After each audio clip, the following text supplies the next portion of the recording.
Montgomery County's community radio with you anywhere with your smartphone or tablet. If you are in the Conroe area, tune in on FM. That's Conroe's FM 104.5, 106.1. If you are on the computer, bookmark irlonestar.com as your internet radio station. A Lone Star Community Radio, broadcasting 24/7 from the heart of downtown Conroe, Texas. Lone Star Community Radio is looking for those who are interested in hosting their own talk show, with monthly and weekly slots available on Conroe's FM 104.5, 106.1, and on irlonestar.com. Start your own podcast, create your first YouTube channel, and be on TV. Contact Lone Star Community Radio online at irlonestar.com or call the station message line at 936-647-3776. You are listening to Lone Star Community Radio on 104.5 KCZW LP Conroe and 106.1 KZCC LP Conroe and worldwide on irlonestar.com.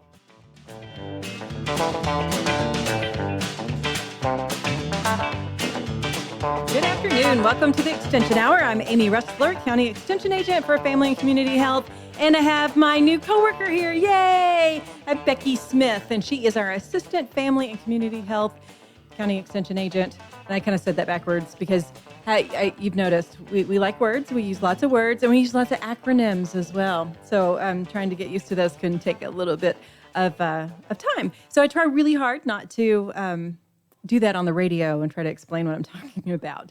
So every Friday here, 1 to 2 p.m., we have the Extension Hour where we talk all about our people, our programs, and our partners. And today you're one of our people now because you have joined the Extension family. So also what we do is we talk about some of the things that are going on in all of the departments. So obviously family and community health is our forte and kind of where we work, but we also have agriculture, natural resources, 4-H and youth development, and then we do some community development things, and then we have a great Master Gardener program that kind of goes along with the horticulture and agricultural, natural resources, all of that. So just lots of things going on at the Extension Service that sometimes people are really familiar with and sometimes not so much. And so that's one of the reasons why I love doing the Extension Hour. So it's a great chance to tell people about what's going on and what's happening. So one of the things in family and community health, we'll just get that kind of out of the way to start with. We've just finished up our Walk Across Texas project, 8 weeks, people in teams of 8 trying to do more physical activity than they're doing before. So it's not like this big marathon thing. It's just let's get people more physically active. And we'll talk a lot about that later because that's one of Becky's areas of expertise. But getting physical activity is really important, and it has so many benefits. So Walk Across Texas is one way to help encourage people to do that in a fun, kind of semi-competitive way. So because people are competitive in like prizes and recognition and that kind of thing, we just did the prize patrol. So we went and visited several places, took some balloons. We have a banner that says, I walked across Texas. So great photo op where people can, get their picture made that they walked across Texas. So there probably were people who did the full 832 miles by themselves within those 8 weeks, but the goal is the whole team, so collectively, not everybody has to do it. And I always like to remind people, our goal, again, to be more physically active. So it kind of goes along with Centers for Disease Control recommendations that people get about 150 minutes of physical activity in a week, so that if you're doing that 150 minutes and you're trying to get the 832 miles in the 8 weeks, it's 10 to 11 miles per person per week, and that takes about 150 minutes. So it's very scientific. All right, so when one of our future shows, actually, we're going to have some of our Walk Across Texas winners come on and kind of share with us what they did, how they did it, how they fit it into their work schedule, because that's one of the things that people, talk about, how it's hard to do when you have a really busy, full life. Anyway, but physical activity is very important. Also, we're doing presentations out at the libraries. And so one of our prize patrols was at Purvis Library. And then right after that, Becky got to do you've done some programs before, but this was one of your first programs with Texas A&M AgriLife Extension Service. And I was tackling the snack attack with kids or with teens. So we're doing another one on July 1st, and that's out at Purvis Library. There's also a few other libraries that are hosting it. I know our coworker Michelle Scaife has some scheduled, and I don't know when or which libraries, but I do remember her talking about doing some of those. So those are available at the local libraries. Another great thing about Montgomery County, we've got a great library system. Pretty much in every area of the county, there's a library, there's access to library. And they do one summer reading program is what they're doing now. So they have lots of extra opportunities for kids and adults. So then another adult program will be Stress Less, and that will be in July. It'll be July 8th. At noon. So it's a learn over lunch. Elaine Taylor is over there. She's the branch manager, and she brings in lunch, and we do a little bit of a talk, and this is great for adults as well. All right, so I've rambled a lot, which I tend to do. Have you noticed that? No. You've been working with me for about a couple of months. So Becky, tell us about yourself. Tell us where you came from, when you got here, all that kind of good stuff. Yeah, so I am not native to Texas. I am from. You just have to say a few words and people can figure that out, I think. Probably. So I'm learning the lingo, which is fun. Enjoying the food for sure. But I'm from around the Baltimore, Maryland area, and I got my bachelor's in community health and was super excited to get started in the field. I actually lived in Corpus Christi for a little bit and worked for Texas A&M Health Science Center. Loved my time there. And then my husband and I moved back to Baltimore, where I worked at a public health department. And it's very similar to what Extension does as far as family and community health. It was a lot of outreach programs, education. I was able to get certified as a car seat technician, and I taught CPR classes. And I also was a lifestyle coach for the CDC's National Diabetes Prevention Program, NDPP. So we like our acronyms back in Baltimore too. Yes, it's not just us. And so that program was geared towards people who were diagnosed with pre-diabetes, so didn't have that diabetes diagnosis yet, but trying to prevent that from happening. And so it was just a lot of lifestyle modifications. A huge part was physical activity and healthy eating. So definitely passionate about all of those things. And then when we moved to Houston, while I was looking for a job, I was able to get certified as a personal trainer, which has kind of always been one of my goals, and it seemed like a great time to do it. So, Because you told me you were really active in high school, played lacrosse? yeah, played lacrosse, volleyball, We don't do that in basketball. Texas No. much. Some people look at me like I have 4 eyes when I say lacrosse, but that was probably my favorite sport, really. Yeah. And then you did other sports as well. Yeah. So physical activity has always been a part of my life. I have 4 older brothers, so it was easy to stay active, I would say. And continuing into my adult life, I just feel like something's missing if I'm not able to get active. Yeah, speaking of 4 older brothers, so I had 3 older brothers and 1 younger brother, and so physical activity, I guess was important, but mostly it was running to hide from them. Yes. And then also, oh my goodness, they loved wrestling. So we I did not grow up very girly because we were always wrestling in the living room or wherever, and bless my mom's heart, with 5 kids. We were all about 2 years apart, really close in age, and she had her hands full. Yeah, we did a lot. For sure. Yeah, we did a lot of wrestling, cardio, and then, your back's to the wall or your back's to the door holding the door shut, and your feet are against the wall so they can't get in. So you're, making your legs nice and strong. And I think we've talked about this before too. Another thing that was interesting for me about growing up with 4 brothers is trying to keep up with them in eating. Yes. Which was not good for me because then my physical activity dropped off a little bit, but I was still eating trying to catch up with my bodybuilding brothers and football playing brothers, and that wasn't a very good balance. So I have learned a lot personally since I started working for Extension and trying to help with food, nutrition, health, and wellness with folks. So you've been to work for Extension for 2 months now, right? May 1st was your first. Yeah. So what has been the most eye-opening thing about Extension for you? What I've loved about Extension is that it's not some head honcho kind of telling everybody what he wants us to do or what's important to him. The counties survey the people in that county, and they want to know, where are the gaps? Where do you need help?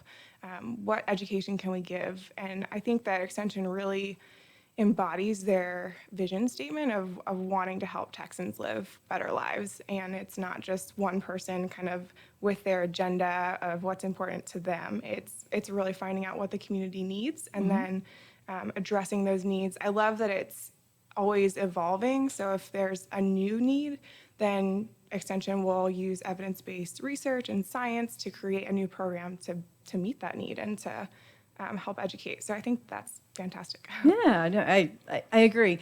So utilizing our committees is a really important part of what we do. And then we were just recently, you got to experience the TCFF, which was the Texas Community Futures Forum.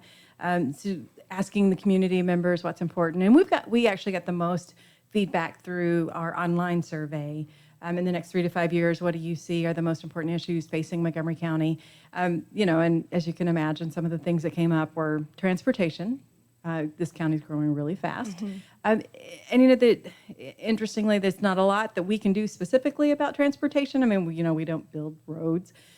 We're education-based. Right. So, we can maybe talk about, do some presentations related to utilizing what's available and helping to share information too, because the connection in the community is really important too and helpful. And as we visit with other people, we are able to, I'm throwing things around. We're visiting with other people, we have the chance to connect and find out, who's doing what, and then share that information, which I think is just pretty awesome. All right, so anything else that? I also my eyes have been opened a lot to just all of the different things that Extension covers. I think a lot of people they hear agri-life, and so they think we just deal with agriculture. But it's really so much more. And I think it's amazing all of the work that just a few employees are able to do and the impact that you're able to have. Yeah. Yes. Yeah. So agriculture related to life is where we get agri-life. So we've been through a few name changes over the years. So years ago, it started Texas Agricultural Extension Service, and then we went to Texas Cooperative Extension. We then went to Texas AgriLife, and then added the A&M in there, Texas A&M AgriLife. So yeah, I've been through lots of names, but still mission's the same. But within that mission, being very flexible, like you mentioned, with different counties, and every county's a little different. So being an assistant agent, that means that we'll have you for hopefully a couple of years, but the goal will be actually to train you and send you out on your way, yes, to another county, which another way that Extension has kind of tried to address needs. So even internally, some of the needs that we found is that because the Extension is a very interesting and unique organization, sometimes it takes people a little while to adapt. And so in some cases, new agents are getting thrown in kind of sink or swim. And we were seeing too many that we felt like we're sinking. So we wanted to, offer some swim lessons. So hopefully that's what we're doing. Yeah. Well, and so I have really enjoyed working with you these first couple of months, and have great, I can see great things in your future. And I don't feel like I'm like teaching you to swim, because you always swim. You're already doing a really great job, and I think you're very well equipped. So with saying that, I want to talk a little bit more about the things that you've been equipped with so far, and kind of some of the things that you see happening in the future in your role here and in other counties. But we're going to take a little bit of a break, and we will be back in a few minutes. But I just want to remind everyone, you're listening to 104.5 and 106.1 worldwide, irlonestar.com. And did you know we're podcasts too? So you can go back and listen to previous shows and that kind of thing. So in about a year from now, we'll look back and say, ooh, look how much Becky has changed in the last year. All right, we'll be right back.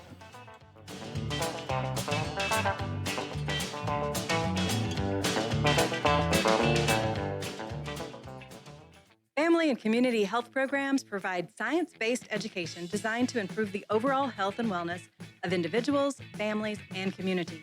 Developed by experts and delivered locally, topics include child and adult health, nutrition, child care, financial management, passenger and community safety, and building strong families, all encouraging lifelong health and well-being for every person, every family, and every community.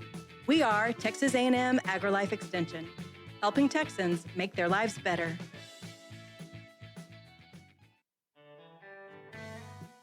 Lone Star Community Radio is Montgomery County's radio station with talk, music, weather, and traffic for Montgomery County. Have a question or comment about one of our shows? Want to know how to reach a host? Just contact the station at irlonestar.com or call in and leave a message at 936-647-3776. Get involved with your community with Lone Star Community Radio. Path to the Plate is a research-based education program that helps consumers understand how their food choices impact their health by making the connection to agriculture. Learning about how food is grown and produced, and how consumers can make better food choices for themselves and their families, Path to the Plate is all about dispelling myths and misconceptions. Find out more online at pathtotheplate.tamu.edu. We are Texas A&M AgriLife Extension, helping Texans make their lives better.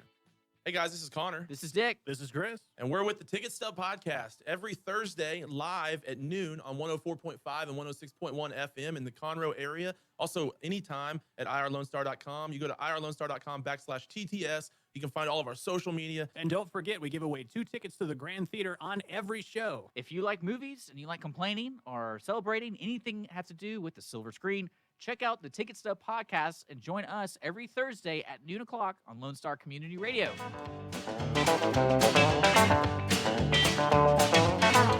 Welcome back. This is the Extension Hour, where we talk about our people, our programs, our partnerships, and we've got one of our new people with us today. We've got Becky Smith, and we're talking about all kinds of things related to Extension, family and community health. Of course, there's other departments in Extension, and that's one of the things that you mentioned earlier. Like, there's so much that Extension does that people don't really realize. So, lots of times when we interact with people, they're like, oh, I know all about, or, I say something about Extension service, and they're like, oh, you guys have the gardens over there. So we do. We have beautiful gardens around our office, which I think is one of the wonderful things here about Montgomery County.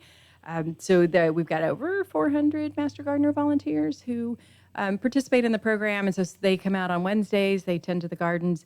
The neat thing about the gardens is they're all demonstrations, so they're good examples of how things grow well here in Montgomery County. So again, back to the mission of Extension, helping Texans make their lives better and utilizing science-based information. So they do a lot of experimentation with vegetation and trying to figure out what works well and what doesn't, because if you moved somewhere from like Baltimore, Maryland, and something that you like to grow there might not grow as well here. And, and even within Texas, there's different regions, and they have different aspects of what grows well and what doesn't.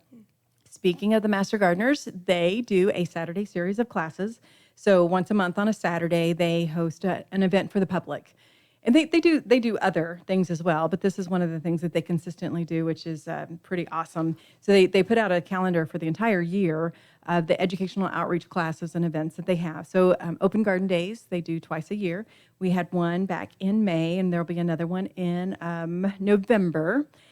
But for the class, the educational class in July, on July 13th, so mark your calendars now, it will be about water and flowers. So what they do is 2 sessions, right? So they do the first session 8 to 10.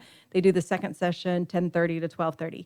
So whoever's interested can come to just one. They can come to both. So morning, the first one or the second one, whichever they are most interested in. So on July 13th, the first session is going to be water sense, the right plants, less water use, which is important particularly around here. I mean, the rainfall's been pretty good this year, but we have had years where there hasn't been much rainfall, and so even when it does rain a lot, still water is a precious commodity. So using water wisely is what that one will be about. So that's the first session from 8 to 10. And then at 10:30 to 12:30, the next session will be the award winners, knowing the best flowers. Because there's a lot of gardeners that are just interested in growing flowers for the ornamentals and the things that look really pretty. So this will be all about that. So 10:30 to 12:30. They do charge like a $5 fee just to kind of cover expenses of making copies and that kind of thing. And they usually have refreshments for everyone. And so really good opportunity there to learn more from the Master Gardeners. And then we also love having the Master Gardeners on the radio show too. So they provide lots of great information, which I mentioned before we took the break. We do podcast. So on YouTube, on the radio station page, on our Facebook page, you can go back and listen to previous shows. So like last week we had beekeepers on, and they were talking all about kind of the basics of beekeeping, which I thought was fascinating, especially. So well, I got really intrigued with like the social aspect of the bees and how they interact and how they have their jobs, and the males only do one thing and the females only do one thing, and I was like, oh wow. So anyway, yeah, I get excited about weird things, I guess. All I know is the queen bee, and I'm like, That's go right. girl. That's right. But you know what? All she does is lay eggs. Yeah. And then it's up to all the other females to feed and Yeah. all the other kind of thing. And then the drones, the males, all they do is fertilize the eggs that the queen lays. So yeah, that's all they're good for. But our human society is not like that. No, They're no. good for way more. All right, so we're digressing. Let's go back to focusing on some of the things that we were talking about before, the new things that you've learned. But you came to us with a really rich background already, working at the health department. You said you're a lifestyle coach for diabetes. Let's talk a little bit about that one. Yeah, I was really fortunate with the health department. It was a very similar environment where it was very focused on meeting the needs of the community. And our county had a really big need for a diabetes prevention class. And so we were able to offer it at no cost to individuals in the county. And it's a CDC evidence-based program. So basically what that means is they ran the program and it was proven to be effective, essentially. So the goal was for participants to lose about 5 to 7% of their body weight in 1 year, which may sound like a lot, but when you actually look at the chart and figure it out, it's really not. Yeah. It's not too bad for a whole year. So we, focused a lot on healthy eating choices and getting more physical activity in. We also focused on things like sleep and stress management because that can also, really affect your general health and your risk for chronic disease. Did you have any really eye-opening experiences with folks that you worked with there, or something that just really kind of stuck with you as far as the need and the effect of a good educational program? Yeah, I think there's just so much information out there these days. You can find anything on the internet, right? And though we joke and say, oh, it's on the internet, it must be true, I think a lot of people, think that. Or if they read it, then, and that's happened to me, it can happen to anybody. So Sure. There's just a lot of misinformation out there. There's a lot of fad diets, a lot of food shaming, a lot of this food is bad. And so we kind of try and get rid of that language, and food's not bad or good. We can make good choices and try and be healthy, but there's also room to enjoy food, and it's a part of our culture, and that's okay. It's not just a complete wipeout of one food group, which I think tends to be really popular. Oh, yeah. But, I think people kind of get the idea of it has to be really drastic to be worth something or to really make a difference. So it is one of those things when we talk about, it's just kind of just changing little things here and there. It seems like that's not going to make that much of a difference. But as you said, the evidence-based, the evidence shows that it does and it can. For sure. And especially since it's over a year, they don't feel so much pressure. They have to weigh in every week. And everybody kind of grumbled and groaned at that point in class. But since it's over a year, they get so much time to see those small changes take effect. It's not like it's a month-long program and they have to just, be super dedicated and determined. If they have a bad day, it's okay. If they feel like they overeat or something, it's okay. We have tomorrow to work on it and do our best. So it was definitely a program to encourage people and a place where they could talk. I think the most helpful part of it was it acted like a support group. So if someone said, I am really struggling with this, if I eat 2 Oreos, I can't stop. I eat the whole sleeve, and so somebody else will say, well, this is what worked for me. I would take them out, I put them on a plate, and then I'd put the rest back in the cabinet out of sight. I wouldn't just have, the whole package open in front of me or something like that. We had one lady who would have her husband hide all of her candy, and he would give her some each night. So, I mean, whatever works, it helps to hear what works for other people, and you can try and figure out what works for you. Sure. So I've been trying to work on the report for the Walk Across Texas project since we just finished it. And we did an extra little survey that we asked people kind of, what do you think is, important, helpful, what worked well, what didn't work well, that kind of thing, just for our program in Montgomery County. Because Walk Across Texas is all over Texas. In fact, even outside of Texas, people can participate in Walk Across Texas. So I was really interested to find out kind of what's happening here. But to the point is that a couple of people mentioned they really liked the team aspect of it and the community aspect of it, and knowing that other people are also participating was motivating for them. And then, of course, there's people who just leave me alone, let me do my thing. And that's good too. I mean, if that's what works. So I think that's one of the most important things that we can do is just kind of help people find what works for them. And, maybe you can find some help on the internet, but like you said, be really careful about the things that you see. There's certainly some things are very, very helpful. Absolutely. But some things can be pretty harmful, in fact. So what was your favorite piece of advice, or what do you feel like is your best piece of advice for people wanting to be healthy? Wanting to be healthy.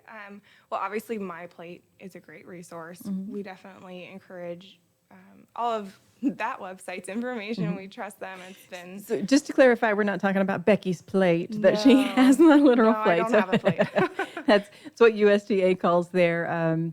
So it's the dietary guidelines for Americans, kind of all put into an icon visual piece, but we call it MyPlate. It used to be My Pyramid, Yes. then it was the Food Guide Pyramid. Before that, it was the Basic 4 Food Group. So it's changed every year, but I just want to clarify, Yes, just in case. 'Cause- sorry. No. That's one of the things that, like, often we take for granted Yes. that people, you know what MyPlate is, right? Like your plate, what makes your plate so great? Yeah. So. Yeah, I think it's just a really helpful tool because it is a great visual, like you Mm-hmm. said. So you can really look at it and see, okay, half my plate is, ideally going to be fruits and vegetables, and then a quarter protein, quarter grains, have my dairy. So definitely check it out if you haven't seen it before. It's helpful as far as serving sizes and all of those things. And I think one of the biggest tips that we used to give people is to look at their plate sizes at home, because we eat with our eyes first, right? So if we have a certain serving on a huge plate, it's going to seem small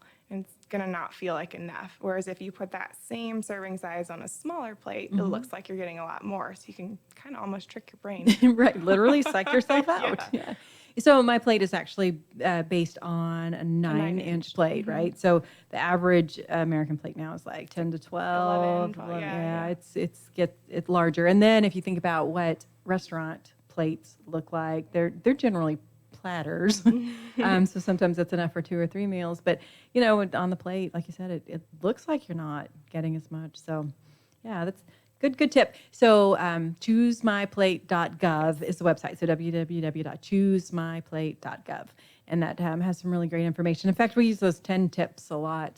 So there's a print out series, all kinds of 10 tips on almost anything related to nutrition and health and well-being and physical activity and food safety, grocery tips, a little bit of everything. So, the 10 tip series, it's one of my favorites. I love those. Yeah, they're great. All right. So the other thing that you did, you were a child passenger safety technician, and you still do that. So you got a chance to do that with Jenny and Ashton over at the Montgomery County Health District. It was really fun. I Yeah. definitely sweat a little Hot. bit more in Houston. Yes. But that's something that I definitely became really passionate about. I don't have any kids yet, have our first one on the way, but Congratulations. thanks. Yeah. When I first got certified, I had no experience with car seats whatsoever. And I went through that week-long course, and it was just so eye-opening, and I got to be really empathetic for parents because it can be really confusing. And I think sometimes when you're an educator or you're a professional, it's like, oh, it's obvious, you don't know this, but I came from the side of not knowing anything. And so it was really eye-opening for me, and it was a great experience. I loved everything that I learned, and now I love being able to educate parents on how to keep their children safe. So that's something that I've really enjoyed, and I definitely look forward to continuing. Sure. So child passenger safety technicians, we're actually educators, right? So what we're doing is starting to, like you said, teach parents how to use that car seat. So that car seat with that child in that car. And I think that's what makes it so confusing, is that there's so many car seats. There's so many different cars, so many different ways that it could. But once you figure out the combination, it actually is not too difficult. So we don't want to intimidate parents at all. No. Our goal is to make it easy. No, once you get educated, it's easier, but there's just no easy, this car seat is the best one for, it just depends on your vehicle. And Yeah, people ask you that sometimes, don't they? Like, what car seat's the best one? Which one should I get? Well, what kind of car do you have? Yes. How old is your child? How much does your child weigh? How tall is your child? So checking that with the manufacturer's recommendations, which reminds me of an important trendy topic. I don't think trendy is the word. Current issue. So the governor has recently vetoed a bill that would require children to be rear-facing until age of 2. So one of the things that's confusing about that is the bill that's already, or the law that's already in place is that it's best use. So whatever the manufacturer says is the best use is what parents should do. So most of the manufacturers actually say on the label that they should be rear-facing until they're 2 years old. So there still is some, they should be. I'm trying not to be like too prescriptive here, but really it is a prescription, and by far we would all be safer if we could rear face. Absolutely. My husband just texted me today and said, "Are we going to have a rear-facing seat or forward-facing?" And I said, "Honey, we're going to have a rear-facing first." And I mean, it's recommended by the American Academy of Pediatrics, and basically you just want to max out in whatever seat you are. You don't really want to go on to the next one until your child has reached the max height or weight, because that's how they're going to be the safest if they're, fitting properly in that seat. Sure. And my so I have a granddaughter, and she will be 4 in July, and she's actually kind of small for her age. So she's intellectually really, really smart, but physically she's small, and so maybe not quite as developed yet. So her mom still has her rear facing in her car seat. And, so her legs are getting a little bit long. And one of the things that people do say sometimes is, what do they do with their feet? With the, because they're getting kind of long. They can do whatever they want with their feet. They can go anywhere. Totally fine. Yeah. Okay. So I'm getting on a roll because there's more things that we could talk about with that. But we're going to take another break, and then we'll be back, and we'll talk more about car seats. We'll talk about physical activity. We'll talk more about Becky. So stay tuned. We'll be right back.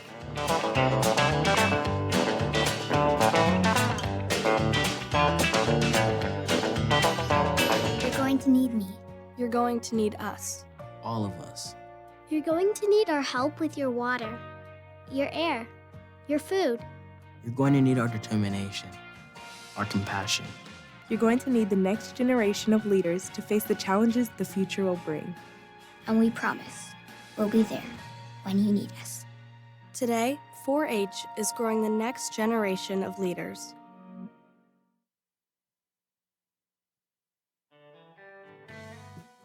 A Lone Star Community Radio is Montgomery County's radio station with talk, music, weather, and traffic for Montgomery County. Have a question or comment about one of our shows? Want to know how to reach a host? Just contact the station at irlonestar.com or call in and leave a message at 936-647-3776. Get involved with your community with Lone Star Community Radio.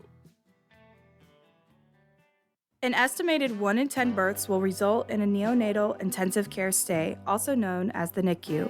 Overnight, a family can find themselves and their newborn baby in a critical situation. The Mila Foundation financially and spiritually assists families in need. If you would like to volunteer or become a monthly sponsor, please visit us at www.themilafoundation.org. Again, that's www.themilafoundation.org, because every life matters. This is Rick, TRC.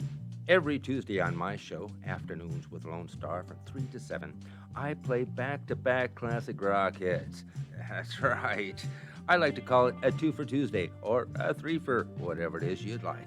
Call the request line, 936-647-3776, or message me on Facebook, Afternoons with Lone Star, make a music request. That's right, you can do it. Here's what else. Go over to our website, irlonestar.com. Get the app on your phone. It's easy. You'll like it.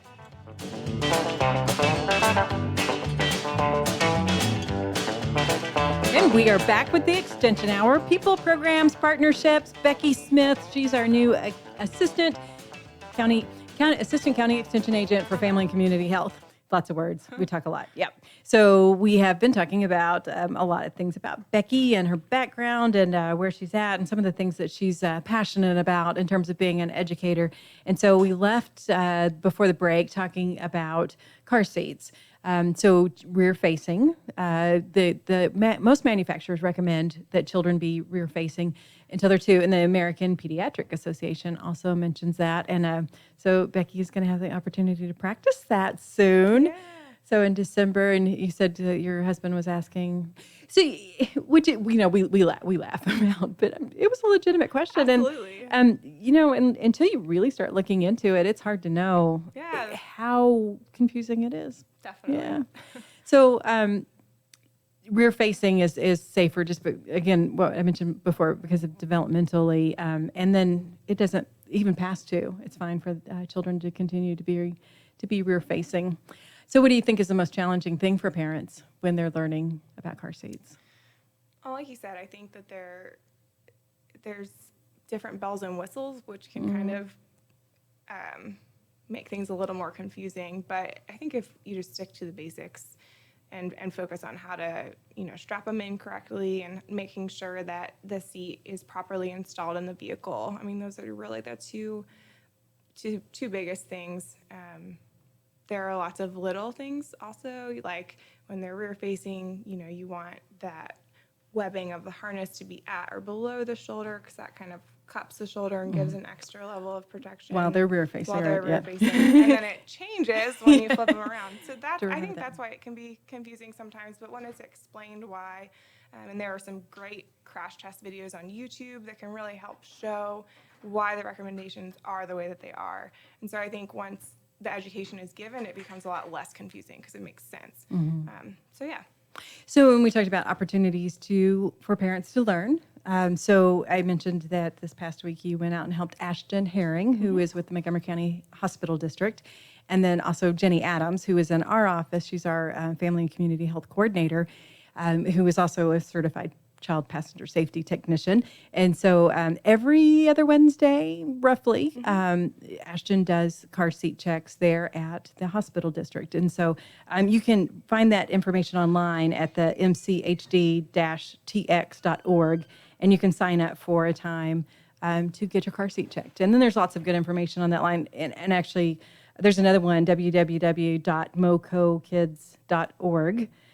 Or by calling 832-919-7233. And they actually even have reduced cost car seats. So, and that's another thing about car seats. They don't have to be like super fancy and super expensive to be safe and functional and to work. Just, a good basic car seat that's not expired. That's another thing that people sometimes don't realize, that car seats expire. Yeah, be wary of purchasing on Craigslist too, or things like that, just because there could be micro cracks in plastic if it's been in a crash that you might not be able to see with your eyes, but it could be dangerous. But yeah, all of the car seats that are sold on the market are all crash tested. They're all past, the safety requirements. Yeah. And so the other thing, in Texas heat, they can break down a little faster too. Not to scare anybody. It's like 7 years. Car seats are good for at least 7 years. Some of them up to 10 years. But definitely, that's one thing to check, is the expiration date. And then, as you mentioned, just making sure that they're all snug and in correctly. Okay, so child passenger safety technician, lifestyle coach for diabetes, and certified personal trainer. Yeah. It's another cool thing that you do. So tell us what led you to do that. So I've always been passionate about fitness, and after teaching the class, the diabetes prevention class, I think it was more obvious to me the barriers and how hard it can be for people to get in physical activity. And so I think sometimes when we say, the recommendation is 150 minutes, that seems overwhelming, and people instantly easy for you to say. Right. I don't have time for that.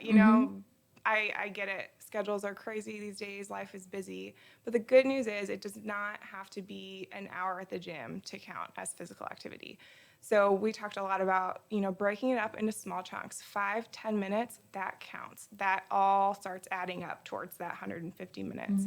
And so I'm sure in Walk Across Texas, there are lots of tips like park at the grocery store far away and walk. Take the stairs as much as you can. Use the copier on the other side of the office. Anything you can do to kind of get more steps in is going to be beneficial to you.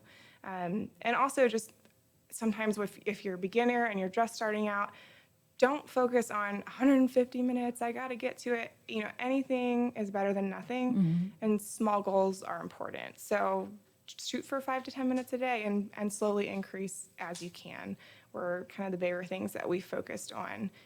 But I think for a lot of people, they think if they're going to get in exercise, they have to be at a gym or lifting weights, and it doesn't have to look like that. There are so many other options and ways to get it in. So I need special clothes and special equipment and special things, but really not at all, right? No, the biggest thing I would say is shoes. Yeah. Have a good pair of shoes just to protect your joints and things like that. But another thing to think about is they recommend it to be moderate physical activity. So kind of a way to determine, because that's kind of hard unless you have a Fitbit or something that shows your heart rate.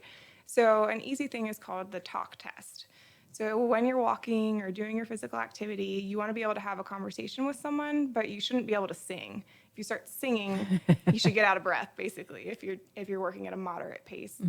So that's kind of an easy check for you. Yeah, and heart rate should be elevated a little bit, not too much. Right, exactly, yeah.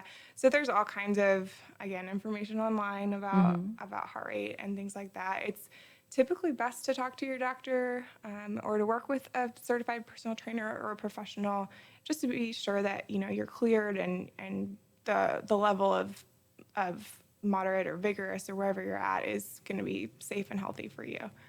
So what's your favorite type of exercise? What do you like to do? Ooh, so I loved playing sports.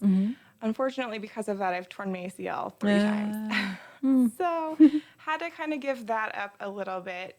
But I honestly like to switch it up. I swam laps the other night. I love doing yoga. I like lifting weights. I like going to classes. For me, that keeps it interesting, and it makes my body move in different ways. So it's always challenging. Because lots of times if you just do the same thing over and over again, your muscles can kind of get used to it, and it's not as challenging for you anymore. So I really do like to switch it up. I thought that I would hate yoga, and for a long time I didn't give it a chance. And when I tried it, I fell in love with it. And I think it's one of those classes that people look at it and they are like, oh, that's just stretching, which stretching is important and good and helps with mobility and all kinds of things. But typically, depending on the class you go to, you'll get strength training just with body weight exercises. And I mean, I have an Apple Watch and my heart rate has definitely been up pretty high in some yoga classes. So speaking of the Apple Watch, it reminds me of a project that we're going to have coming up. So Montgomery County is going to be one of the pilot counties for a project called Live 100. And this one is a cooperative agreement with a company that does PAI, P-A-I. So it's a personal assessment inventory. So it actually measures intensity as opposed to just steps. Steps are important. And like we've been talking about in terms of being physically active, if focusing on steps, the first, when you're first getting active, that's good. If that's what keeps you motivated. But at some point, steps you need to pick up the pace. There needs to be a little bit more intensity to it. And so this project actually is going to help people focus on what that is for them. So when they first start out, they'll be trying to get a PAI score. The PAI. So a PAI score of 100, and the goal is to get a PAI score of 100 for 100 days. But the more physically fit you become, the more difficult it is to get that PAI score so easily. I mean, it's not going to be impossible by any means, but it's just something to kind of push you just a little bit more to be more physically active. So we're hoping that comes up pretty soon. And actually, when it does, I hope to have some folks here to talk more in detail about what that means and how people can sign up and that kind of thing. But in the meantime, what other kind of tips do you have for people who want to become more physically active? Yeah, and especially too, I wanted to touch on some balance exercises, especially as we get older. Falls and fall risk is a huge thing for the aging population, and I would even love to maybe start some classes to go over some balance exercises, but that is something really important that gets overlooked as far as getting physical activity and working on your balance and working on flexibility. And so we talked about, getting 150 minutes of moderate physical activity, getting your heart rate up, but it's also really important to do some strength training as well, maybe 2 days or so of strength training. And again, that does not have to look like going to the gym and lifting weights. There's so many body weight exercises that you can do. Even we told the people in our class a lot, while you're watching TV during the commercial, do some squats, do some sit-ups, do some push-ups on the wall, whatever you can do to get more activity in. And we really stressed, find something you like, because if you hate it, then chances are you're not going to stick with it and it's not going to happen. So you can, if you love lifting weights, do that. If you love the stretchy bands, there are bands you can use to help with your strength. And there are medicine balls, kettlebells. I mean, there's so many different things out there. So it can be helpful to experiment a little bit and find out what you really enjoy doing. And the good thing is YouTube now has so many free workouts. So I encourage people to try something new, find something that they love that's fun, and that can help motivate you to get it done. Sure. So maybe along probably the same lines, but just to see if you've got any other tips for people who are, so if I've been exercising for a while, but I'm just kind of getting bored and feel like I've kind of reached a plateau, what kinds of tips do you have for people in that situation? Yeah. So again, I stress variety. Variety is the spice of life, right? but it challenges your body in different ways. So you can, if you're a runner maybe, and you're in really great shape when you run, if you go and do a different class that's a different style, it's more strength-based or something, it might be really hard for you. And so that's going to create a challenge. And I know a lot of those people tend to be competitive, and you can be kind of competitive with yourself even. And so I think it's helpful to switch things up continually and challenge yourself.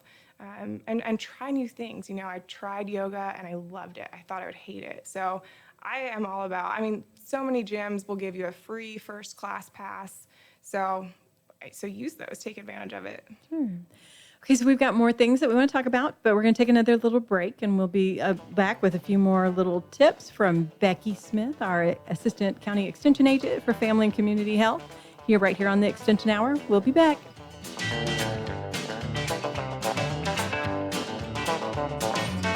Texas A&M AgriLife Extension Service is all about extending knowledge and providing solutions.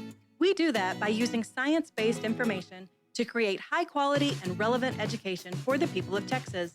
More importantly, this outstanding education is delivered locally, right here in our county. We encourage lasting and effective change that helps our communities and our county thrive. We are Texas A&M AgriLife Extension, helping Texans make their lives better.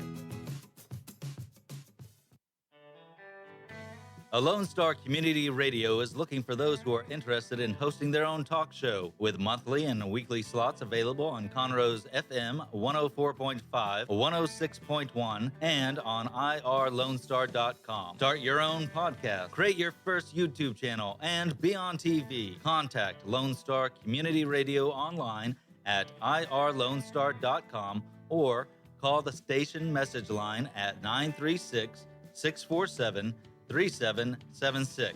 to take your first step into the radio world. What can the Better Living for Texans program do for you?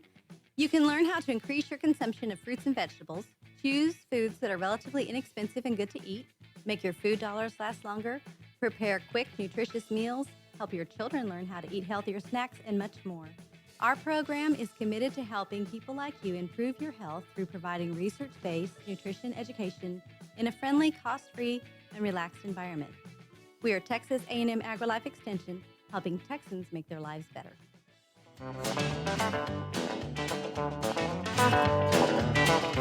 And we're back with Becky, talking to Becky, and I'm going to go ahead and say it. This is the Becky Show. We're talking all about Becky Smith. She is our newest coworker at Texas A&M AgriLife Extension Service of Montgomery County, and we were so fortunate to have her, and we're just really happy to have you with us. And we've been talking a lot about some of the important things that you do and the things that you brought with you, and that you also will mention, if we have time, because we're having a really good conversation, we may run out of time, but some of the things that you see doing in the future in Montgomery County and with Texas A&M AgriLife Extension Service.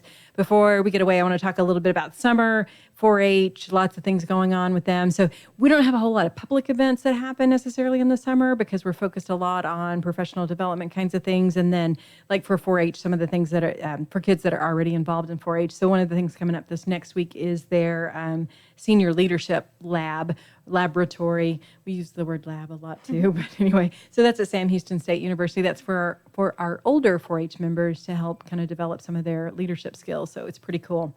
All right. So speaking of leadership skills, and Becky, tell me why we talked about physical activity, right? So what is it that you tell people? Why is it important? Why should it matter? Interesting side note. So I did a little health assessment one time, and it told me if I lost 20 pounds that I would extend my life by 0.12 years. And I thought,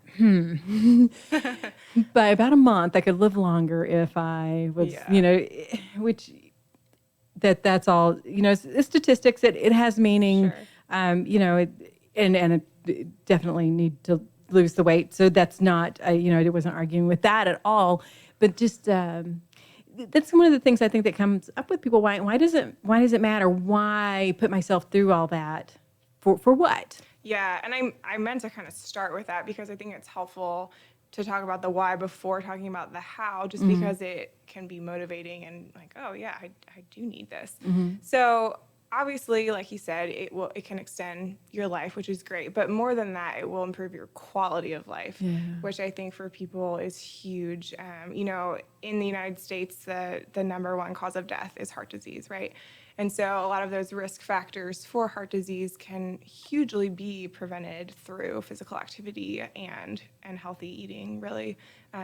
But nowadays, exercise is prescribed by doctors instead of medication a lot of times, or alongside of medication. And often in the diabetes classes, we would hear of patients who were maybe on medication, and because they incorporated physical activity into their life, they're able to get off or able to lessen it.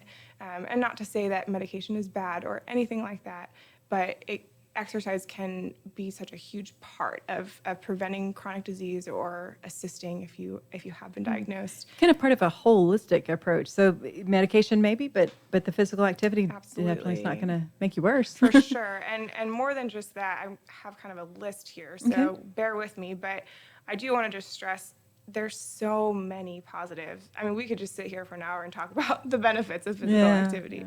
But some of the biggest ones are better sleep and mood. A lot of people find when they are physically active, they sleep better, which is a huge problem also for Americans. Lower stress level, which is another huge problem we see a lot. It increases those endorphins and your energy levels, and so it helps with your stress. It lowers blood pressure and cholesterol, which again are risk factors of heart disease. It helps improve your balance and flexibility, which again with older adults can help with your activities of daily life and just doing simple basic things, or playing with grandkids, playing with kids, getting on the ground, stronger muscles, stronger bones. So there's just an endless list of benefits really of why we should be getting physical activity in. So yes, we could just end with that. Be more physically active because there are so many benefits to it. So, and then some tips that you mentioned, just to reiterate. Yeah. So take it easy. Not take it easy, but start easy. Start with realistic, attainable goals. There you go. You don't want to, if you know that you're not going to be able to get in 150 minutes right away, then set a more realistic and attainable goal. Park farther away, take the stairs. All of those things really add up. And I'm a big pusher of, during commercials, get up and do something, because I think a lot of us like to unwind with TV at night. So I watch Netflix. Yeah. There's no commercials. Man. Well, is it maybe during the show you can pause before it goes to the next one? Gotta do something. Yeah. Okay, so great tips. Thank you so much for sharing. Just to kind of end us with this show, tell us a little bit about what you see the future for Becky in Texas A&M AgriLife Extension. Yeah, I'm super excited. I'm passionate about all of these topics. Since I recently have gotten my personal training certification, I would really love to use that and maybe start some classes with either group fitness exercise classes or education, or even working with older adults. I worked with a nonprofit back in Maryland that was geared towards helping older adults remain living in their own homes as long as possible. And balance exercises were so huge in making that happen and preventing falls. So I would love to do some classes based on that. Yeah. So, and as we mentioned earlier, one of the things that we do is try to meet the needs of the county. So whatever is important here in the county. So we do respond to people who say, have you ever thought about doing a class with this? Or, hey, I've got this group. Can you come out and teach something? And, then our answer is yes. What would you like to teach? So I love that you kind of extended our palette of things that we can offer. So lots more things that we can provide for people. And then team teach, we can teach individually. And then the wonderful thing too about having another coworker too is we can kind of divide and conquer. Montgomery County is really big and there's lots of needs. And so we try our best to meet them all, but having another person on staff just really helps us have that opportunity to do that. All right. So Becky, famous last words, anything else you want to say, leave us with? Yeah, well, thanks so much again for having me. I've really enjoyed it. One last thing I wanted to say as a car seat technician, as it's getting hot out, and even during months where it's not so hot, just please be careful about not leaving kids in cars. Right. Heat stroke deaths are climbing, and it's just so sad, and it's preventable. And so a quick tip would be to put your purse, or some people even put a shoe, a flip-flop in the back seat so that you check, because lots of times your brain gets on autopilot, and if you don't normally have the kid in the back seat, you might forget. So always check the back seat before you get out of your car would be my parting words. Wisdom, great words of advice. So you were listening to the Extension Hour. We talk all about our people, our programs, our partnerships here on Fridays, 1 to 2 p.m. We love being here. Thanks so much to Lone Star Radio for hosting us, and we will see you next week. Take care.